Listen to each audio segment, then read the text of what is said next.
Welcome to Standard 10B. In this standard, we will explain the outcomes, the results, and the global effects of World War I and the Treaty of Versailles. That last word, Versailles, should be familiar to us from Standard 6B.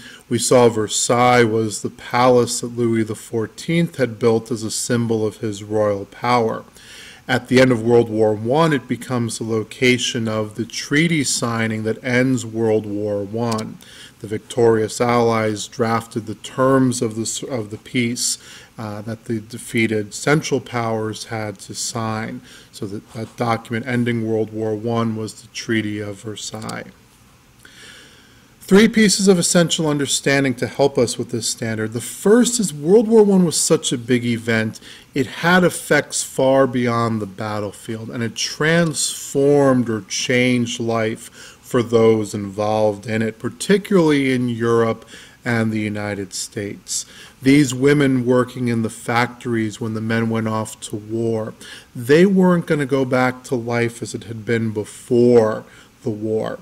These were women who now had economic power. They were working and making their own money, and that was going to translate into political power. 2 years after World War I ends, women in the United States are given voting rights in national elections.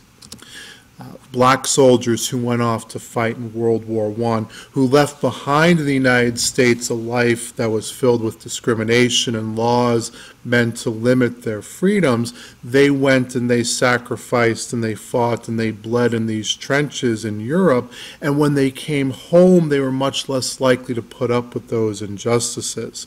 A lot of historians trace the start of the civil rights movement in the United States in the 1960s back to this generation of soldiers who fought in Europe during World War I. Even less political things, just things like daylight savings time, take hold during World War I as an effort to conserve resources and increase productivity. We see it in the literature of the time, things like All Quiet on the Western Front, the story of World War I. We see it in the artists of the time, an artist named Katie Holwitz. She created these statues which stand in a cemetery at a World War I battlefield, kind of reflecting the grief of parents who lost sons in World War I battles. Just the sheer number of people who died was going to change life. There were just so many people who weren't there at the end of the war. That was going to transform life for those who were alive. And for those who survived the war but had horrible injuries, society kind of had to adapt to sort of this reality that having large numbers of people with disabilities like these soldiers was another effect on society caused by World War I. Okay, another thing we need to know is World War I, just because of the destruction it caused, it's going to wreck the economies. It's going to ruin, really badly damage the economies of European countries. We can see just in this picture, you can imagine the money that could have been spent on other things had these buildings and roads not all been damaged. Here we see children in Germany. We'll talk more about this in Standard 11. They're playing with stacks of money because the German currency was so worthless. They're playing with it just like blocks. So that's an effect of World War I. I thought these charts were kind of interesting. This tries to detail the total costs of the war, and all totaled at the time in 1918 dollars, the cost of the war was about $187 billion. But if we translate that figure into today's money, it's over $4 trillion it's estimated that World War I cost. Again, that's so much stuff that could be done, so many bridges and roads and hospitals and things that could be built that instead were spent on the war. Okay, and that's going to have a deep impact on the economies, particularly of the European countries that were so badly damaged. And then our third piece of essential understanding is that World War I, even though it was intended as the Treaty of Versailles was being signed to end all wars, it really had the opposite effect. The aftermath of World War I is going to plant the seeds. It's going to be really one of the big causes for World War II. Okay, we can see that here. We see a picture of German soldiers in World War I, and one of them in particular here we see Adolf Hitler, who was a German soldier during World War I, who then of course goes on to be Germany's leader and lead the world into World War II. It's not that Hitler being in World War I caused World War II. Hitler represented and in many ways kind of embodied German anger and resentment at the way it was treated by the Treaty of Versailles at the end of World War I. Okay, we'll see that the second part of this presentation or later on in this presentation.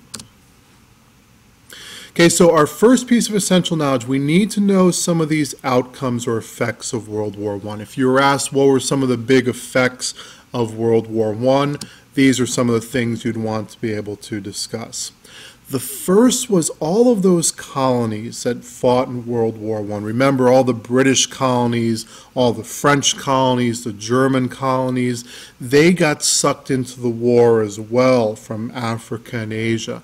And their participation in the war is going to increase demands for their own independence. For example, here we see a poster from Ireland, which was a English colony at the time of World War I. Within 3 years of the end of World War I, Ireland's declared its independence, fought a war against the English, and become an independent country. For Australia and New Zealand, World War I is really the event that increases nationalism and causes those countries to become independent countries, no longer part of England's empire. For the French colonies in Africa, the participation of African soldiers in the war, it's just the idea that these guys, whether they're from Ireland, Australia, Africa, these soldiers from India, they fought and sacrificed on these battlefields, and they felt that their European mother countries kind of owed them something for their sacrifice. They wanted independence. For some, it's going to come a little bit later, might not come until the 1940s, 1960s after World War II, but the seeds of independence are really planted here at the end of World War I. Okay, another thing we need to know is that this really, World War I ends the idea of monarchy in Europe. These imperial monarchs who had absolute power. What the English began with the English Civil War in the 1600s, World War I completes.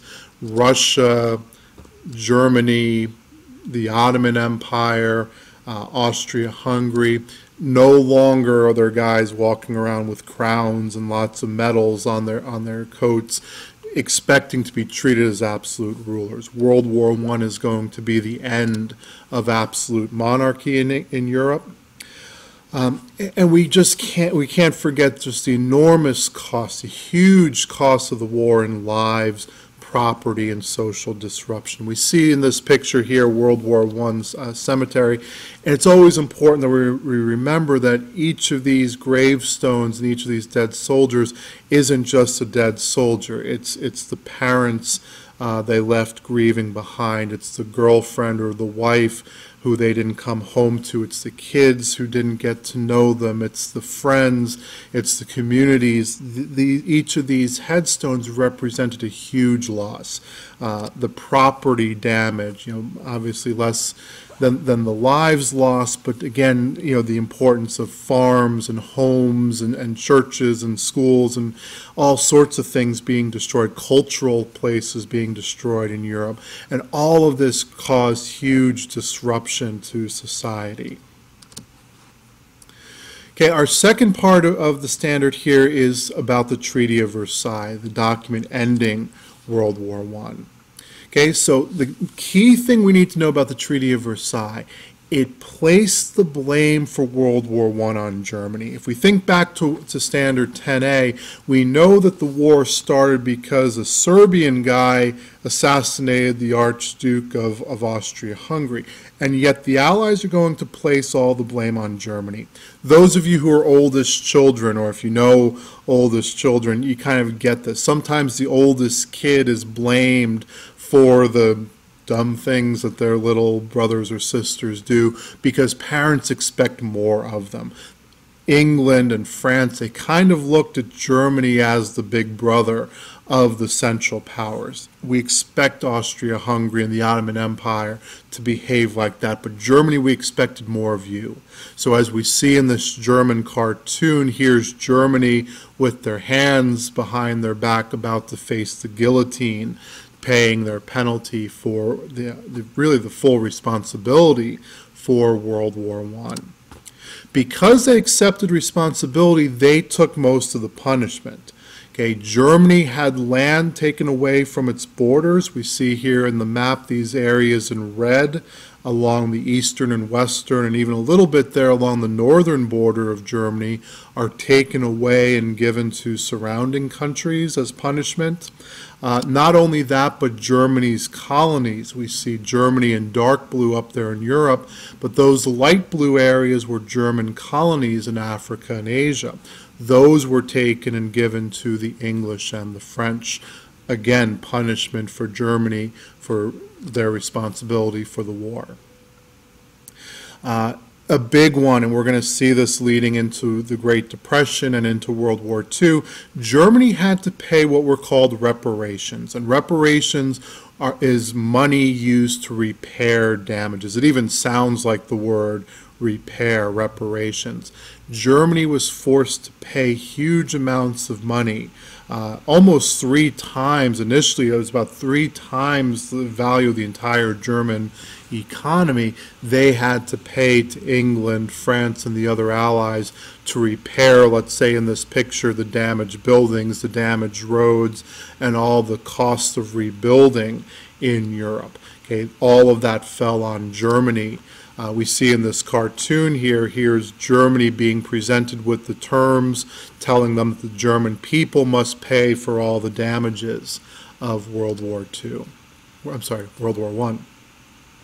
Okay, our fourth one here is the German military was limited or demilitarized. Germany goes through a process of demilitarization.